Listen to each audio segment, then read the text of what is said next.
Am I the a-hole for not paying for my niece's 17 female college anymore, since she's dating my son's 18 male bully? The bullying in question happened when my boy, Sean, was 13. And I know for some, it may seem like it was a long time ago and they were just kids. And I agree, if the bullying was just name-calling and pulling hair. But what my boy went through was downright cruel. It first started with names and slurs. Sean is gay. It then escalated from cyberbullying to physical. The worst incident was when the kids practically jumped my boy. I can't ever forget how messed up and bloody his face looked after that. I tried really hard to get those boys in trouble, but it was dismissed as kids playing around and getting too rough. My boy didn't even want to go to school for nearly 4 months, and during those months, he almost took his life. Luckily, my wife walked in right before he could do it. He's gotten all the mental help he needs and more, and he's doing much better. We moved, and he and my other kids had to practically start over. I'm telling all this just to paint the picture and show you it wasn't kids being kids. It was just little a-holes. I make more than enough, and I don't ever mind helping my family, you know. Well, I had promised my niece that I'd be paying for her college. Anyway, on to the problem. We went back to our hometown like always, celebrating the 4th of July and all of that. When we were prepping, my niece ended up bringing someone I never expected to see again. That little son of a B, Derek, one of the kids who did the bullying. I recognized him immediately, and I know he did too since he didn't stay long before leaving. After he left, I turned to my niece and asked her what the heck she was thinking, bringing him knowing what he did to her cousin. She acted like it wasn't a big deal and said that he had changed and the whole thing happened years ago. How nonchalant she was about the whole thing ticked me off. My sister tried telling her she shouldn't have brought him over, and she responded by saying she had a right to bring her boyfriend to meet the family. Then she said that if Sean wasn't over what happened even now, it wasn't her boyfriend's fault. My wife called her a heartless bee before leaving, and my kids followed her. I stayed back and told her that if her boyfriend had changed so much, then I guess he could pay for her education because I'm not supporting her anymore. Then I left. Me and my family are just staying at a nice hotel right now and are planning to go to an amusement park. I've been getting calls and messages from my sister, brother-in-law, and others who were present telling me I'm overreacting and that I shouldn't take away my niece's education. They've all sided with the bully, saying the little turd has changed a lot and is now a good kid, and I can't hold what he did as a troubled kid over him forever. Am I the a-hole? Now for the top comments. Not the a-hole. My son, 17, was bullied quite badly last year.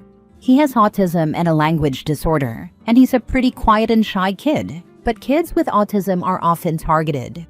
I didn't know initially since he didn't want to tell me, but when he was literally crying and begging to stay home, I pressed for answers. I couldn't even remember the last time he cried. He ended up doing the virtual academy option for the year. I can't imagine, as a parent, the feeling of seeing your kid bloody and injured. No way would I just get over what happened either. Your niece seems pretty heartless. She isn't entitled to a paid education. I'm so sorry to you and your son. I hope he's doing better now. Has the little turd ever apologized to Sean? Tried to make amends? Nope. If he had truly changed, he would have done that by now. Tell your family members defending him that. And if he does try to apologize after this, you'll know it's only because your niece put him up to it to get her free college ride back. I wouldn't pay a penny for a niece that was this heartless to my kid. You're not holding a grudge. You're protecting your kid. Exactly this. That little turd could have apologized as soon as he recognized OP and OP's son. He didn't. He left, knowing he was wrong. The niece could have not brought him over, knowing it would be traumatic for OP's son. She didn't. She could have warned her cousin and OP. She didn't. She could have apologized after seeing how upsetting it was. She didn't. Obviously, she has autonomy to bring over her boyfriend, but by bringing over that boyfriend, she put her needs over the comfort and feelings of her cousin and uncle. That was a choice. She has zero right to be upset that OP is now putting his and his son's feelings over her needs and comfort. She is free to make her choices, but that doesn't make her free from repercussions and consequences. OP, tell anyone questioning your decision exactly that. If they think it's unfair, they are welcome to contribute to her college fund or tell her to sincerely apologize. Same goes for the little turd. Shouldn't be a problem. He has changed so much. Not the a-hole. Next story. Am I the a-hole for kicking my sister-in-law out and banning her from my home until she apologizes? I, 37 female, have 4 kids. 14 female, 10 and 8 males, and 5 female, with my husband, 35. My eldest, Eliza, is very shy and keeps to herself at big gatherings. She has never been a fan of huge gatherings, so she'll find a spot on the couch and stay there reading her book. People do go up to her and ask her about her book or school, etc., and she will reply. She'll answer their questions, and she's never rude to anyone.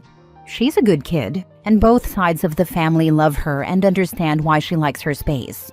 It has never been a problem until now.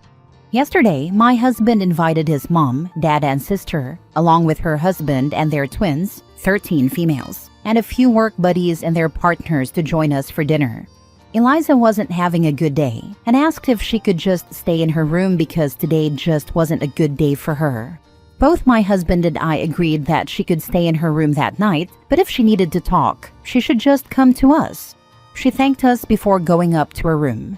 When everyone arrived, my husband was still cooking dinner, so I sat around the table with everyone, just catching up on what's been going on this week.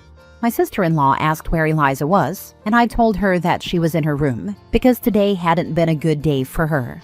Sister-in-law felt bad and decided to go check on her. I told her that she shouldn't do that, and to just let Eliza be for now, and when she's ready, she'll come down on her own. Sister-in-law rolled her eyes and went upstairs anyway. I quickly followed behind her because I really didn't want her bothering my child when she's upset. That's not fair to Eliza. When I caught up, I saw her scolding my daughter and calling her rude for not being downstairs with the rest of us. Before she could continue, I told her she was crossing the line and to leave Eliza alone. I explained that Eliza wasn't having a good day and to just let her be. She isn't being rude by wanting to be alone, and if an adult can take some time to themselves, then my daughter can do the same. Sister-in-law snapped at me and said I was coddling her too much and that she's going to be a failure when she's an adult because we babied her instead of preparing her for the struggles of the real world. I lost my temper and screamed at her to get out of my house if she couldn't respect that my daughter wants to be alone. I continued by telling her that she was extremely disrespectful to Eliza and that until she apologizes, she is no longer allowed in my house. Sister-in-law called me a B in front of my daughter and called me a horrible mom for coddling my daughter instead of forcing her to suck it up and spend time with the family. She continued by saying that Eliza needs to grow up because this shy thing was becoming unbearable. Before I could scream again, my husband came up asking what happened. My sister-in-law gave her side and told my husband that I wasn't being a good mom by coddling Eliza so much. My husband came to my defense and said that I did nothing wrong and that our daughter is allowed to take time for herself. I told him that I didn't want sister-in-law here until she apologizes to Eliza. He agreed with me, which made my sister-in-law absolutely mad, and she screamed at both of us before leaving with her husband and kids. I comforted my daughter and told her that taking space and wanting to be by herself wasn't wrong and that what her aunt said about her wasn't true. I reassured her that she was a good kid, and she hugged both my husband and me before going back to her room. My husband told me that I was a great mother and to ignore his sister because she has no idea what she's talking about when it comes to me.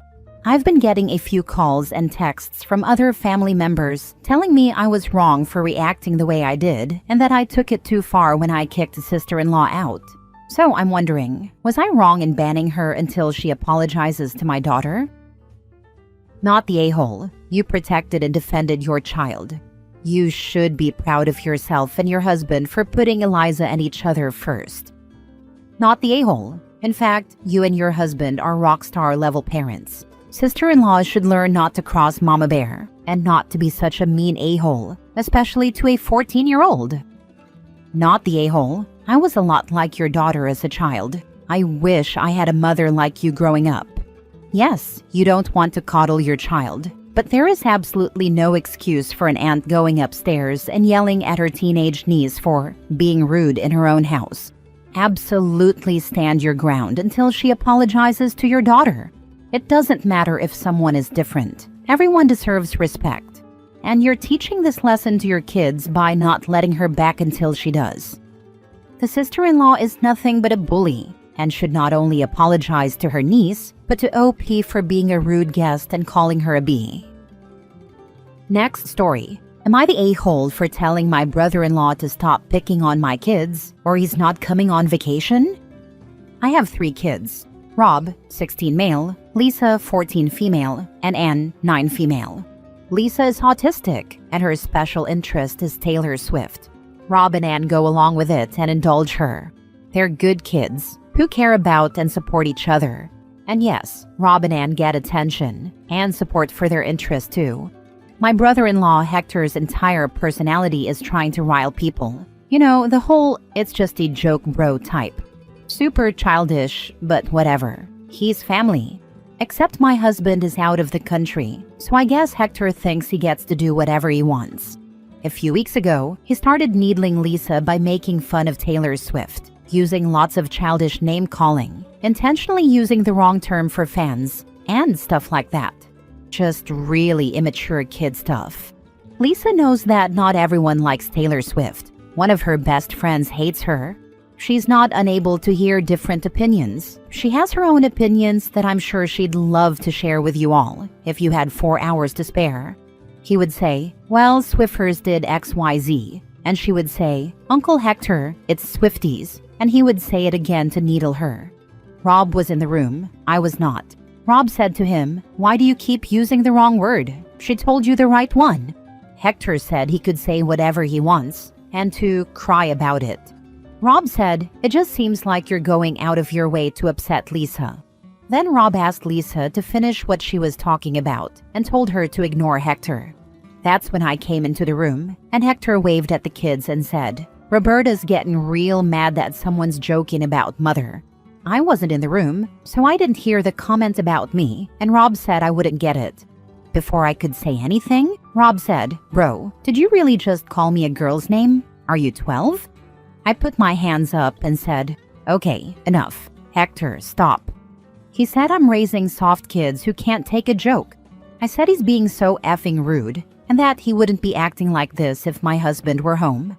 I told him that if he wants to still go with us to Colorado this summer like we were planning, he has to stop now or he's not coming. This set him off, and he said I had no right to do that. Yes, I do, and that I'm being a controlling yak over Taylor Swift. I said, no, ignore Taylor Swift. This is about you being mean to your niece because her dad isn't home. He said, F you, and good luck next time you have a problem. You're on your own. He took his Costco chicken and left. I swear he must have immediately gone running to my mother-in-law because she called me to ask what really happened and sighed a lot. I asked her if I was overreacting, and she said she just hopes we can work it out because that trip was all he had to look forward to since he was laid off from work. I hate causing drama in the family, so am I the a-hole? Am I out of line? Not the a-hole. You should be proud of your son for standing up for his sister. The brother-in-law does not deserve to go for being a nasty piece of work. Rob is a very good son and has always been protective of his sisters. And I'm very grateful for that because I didn't have the same relationship with my brother, sadly. Not the a-hole. You protected your kids. Your son seems wise beyond his years and brave to stand up to a family member like that. This is a perfectly reasonable, natural consequence for the uncle to face. He has to be agreeable and kind to be invited on family vacations, lol. That's not a huge stretch. I hope he can come around. I'm glad your mother-in-law didn't completely take his side, but it sounds like she's a huge enabler. There's a lot of irony in saying, I hope you can work it out because that trip was all he had to look forward to since being laid off from work. Well, if he cared about the trip, maybe he should be grateful and respectful to his family so as not to put it at risk. Maybe he's a grown freaking man and shouldn't be coddled with vacations, just so he has something to look forward to. Make sure your husband is on board. You know brother-in-law will go to him next and will attack your parenting. and your logic and your values. You have your head on straight. Perhaps with your husband present, you can have an adult conversation with your brother-in-law about the role of jokes with your kids, and that his jokes lean heavily into negativity, from mocking interests to deliberately using the wrong names just to mess with them. Classic playground stuff. And if he wants a role in the family, he needs to do better. Last story. Am I the a-hole for agreeing to take custody of my siblings from their dad when he asked me if I'd raise them since I'm fine taking his wife's role? My mom died 4 years ago. I, 20 female, was 16 at the time. My younger siblings were 7, 8, and 10. We have different dads, and mine was never in my life, so I went to live with our shared grandparents, and they went to live with their dad and his wife. My siblings and I still saw each other and called and texted daily. Their dad wasn't that cool with it, and did try to interfere, but our grandparents said they would get the courts involved to allow access if needed. My siblings come to me for stuff, my sisters for girl stuff, and my brother just in general. Honestly, I did a lot of the emotional mom stuff, like talking about periods with my sisters and even sex, contraception, and consent. They both came to me when their period started, and I gave them products and helped them find what worked. When they're sick, I'm the first person they tell. I'll wake up to a text or get one while I'm getting ready, and they'll want to see me. They ask my advice about extracurriculars, school, and even homework. Their dad hates it because he and his wife wanted her to fill the mother figure role. He told me I needed to step back and let her do it. I told him they didn't need to go to her when they had me and grandma. He said his wife deserved a shot at helping them through things. And when I step in every time, they don't even look to her. We argued, and I never saw that as my problem. She's just his wife after all, and mom can't be replaced. But he thought she could be. He even said they'd never agree to being adopted by his wife if she couldn't take over more of a motherly role.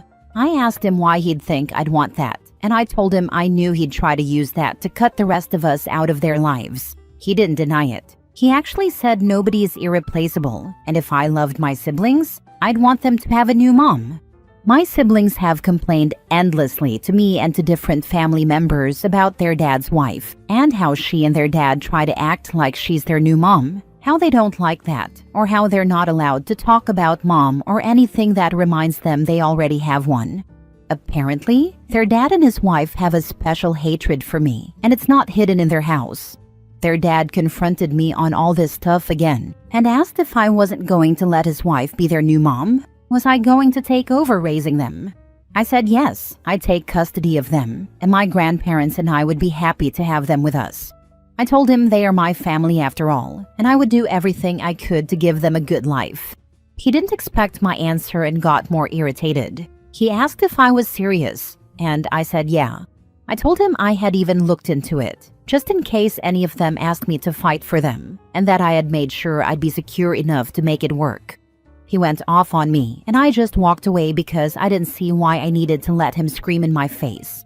He said I had some nerve, and that I was supposed to realize the best place for them is with 2 parents, which he and his wife could give them. Then he threatened to stop all contact between us. I told him the threat my grandparents made still stood, and if he ever tried that, his kids would never forgive him, and he'd lose them forever. That ticked him off even more. I'm ignoring all contact from him right now because he just wants to scream at me via text about how wrong it was to say I'd take custody. Am I the a-hole for saying that? Now for the comments. Not the a-hole. My guy really thought he was hitting you with a gotcha moment, and instead, you hit him with a full-on legal battle plan. The fact that he got even more mad when you said you'd take custody just proves that this was never about what's best for your siblings. It's about his ego and forcing his wife into a role they don't want her in. Honestly, you're stepping up in a way that a lot of people wouldn't, and your siblings clearly see you as their safe space. He can stay mad, but the reality is, love isn't something you can force, and respect is earned, not demanded. If he actually cared about their happiness, he'd listen instead of throwing tantrums. He's mad because he realizes she's right, and his own children don't want what he's forcing on them. She is not the problem, he is. He will still be mad when the kids are grown and leave the house as soon as they can and stop talking to him and the wife. He says he doesn't understand why they won't talk to him, but only because he refuses to acknowledge he did wrong. Not the a-hole. It's really upsetting that he's so threatened by your bond with your siblings, and that he almost wants to erase their mom's existence. You're an amazing big sister, and your siblings are lucky to have you. I do everything to be there for them. I love them, and I know Mom would want us to stay as close as ever. I love how he's trying to guilt you to do what's best for the kids, while actively going against their best interest, and for no apparent reason, lol. Why is this man so insecure about this? Was he maybe a deadbeat before, and now wants to please his new wife? Pathetic. Prioritizing his wife over his children. Not a deadbeat, but he was a crappy guy overall.